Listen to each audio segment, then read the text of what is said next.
It's very common when you get a quad, you pick one up used, that the winch doesn't work. And in this case, I've got the key on. You can hear the relays are working. So the problem is in the winch.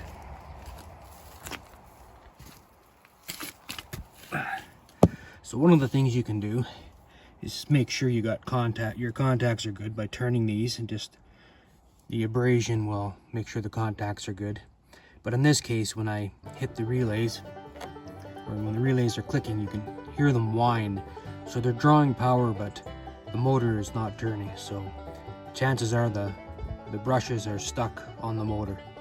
So some people will say just give it a tap with a hammer. Well, sometimes that'll work, but sometimes you'll break things inside the electric motor. So what I'm going to do is I'm going to take off the power here, the power wires. Let's see if we can get this to focus. And then after that, I'm going to pull the winch off of where it's bolted on the bottom onto the frame, and I'll pull it out and I'll take it apart. I decided to just pull the motor off.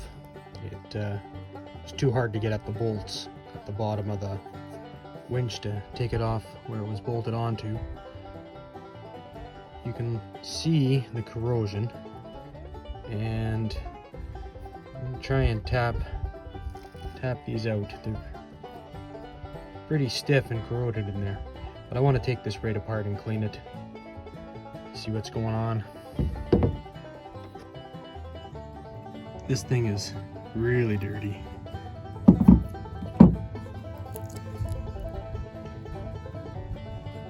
You can see the corrosion on it.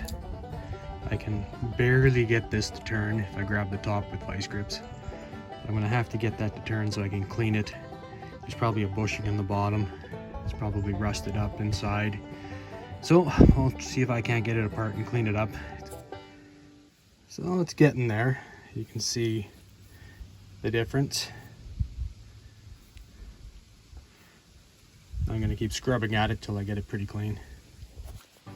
So where before I could only spin it with the vice grips, I can now spin it with my fingertips. A little bit of grease, cleaned it up.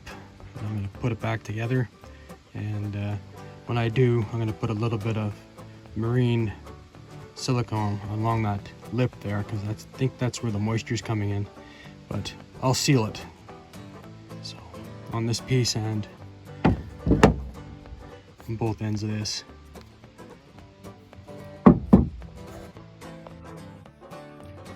So I ran into a problem when I went to run the bolts through and bolt them in. There's nuts that sit on the back, and those nuts are not welded on. Whatever was holding them on there wasn't much, and I pushed them both through. So now I'm gonna have to open this up and get into it, put the motor back on, and then reassemble it back onto the spool. So I'm gonna take 4 of these out, and then those 2, and then I should be able to pull this piece off and hopefully get access in there to be able to put it together and put the nuts on. So the bottom has these, so don't let those fall out. These might move around, so it might be a pain to put back together. To get at what I'm after, I gotta pull this out. So I'm gonna grab that with vice grips and pull straight up, and hopefully I can pull that up with the vice grips and get to the back where the nuts have fallen off. So I got this out. This is the side we were looking at, and this is the other side. It's got 3 wheels, and this one, you can pull this out of the center, and this is really stiff. So I'm going to clean this up and grease it. And look what we see here. The nuts that fell loose. So I'm going to clean this all up and see if I can't find a way to stick those nuts in there and get them to stay. Make my life easier. But if not, then I will just bolt the motor on after I clean it up, and then put this gear back in, and then with the entire motor on there, reassemble it back onto here. Should be fun.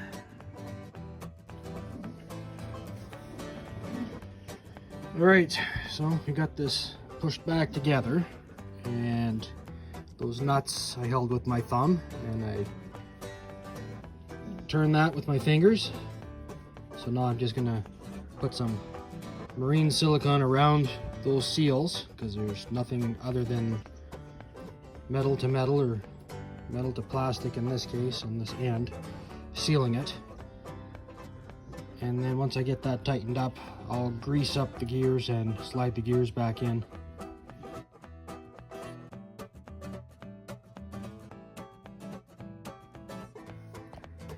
So I packed the gears with grease, a little bit on top here, and now I'm going to get some alcohol and I'm going to clean that edge so I can put some marine silicone on it, and I'm going to clean this off around that same edge, and then I'm going to put it together, and hopefully this shaft will go in easy, because I don't know how I'm going to turn it to make it go in otherwise. But I guess we'll find out real quick how hard it is to do. Well, it's all together. I had a hard time getting this to mesh up with the piece on the bottom, and it might just be that the spring was holding it up, so maybe it was meshed in and I didn't realize it. I managed to get a couple of these Allen-headed bolts started, and just pulled it in tight. It all went together. I've sealed it, so now I'm just going to go and attach the wires to it and see if it spins. So I've got a battery here that I use to boost my quads, and I'm just going to use it to make the motor turn.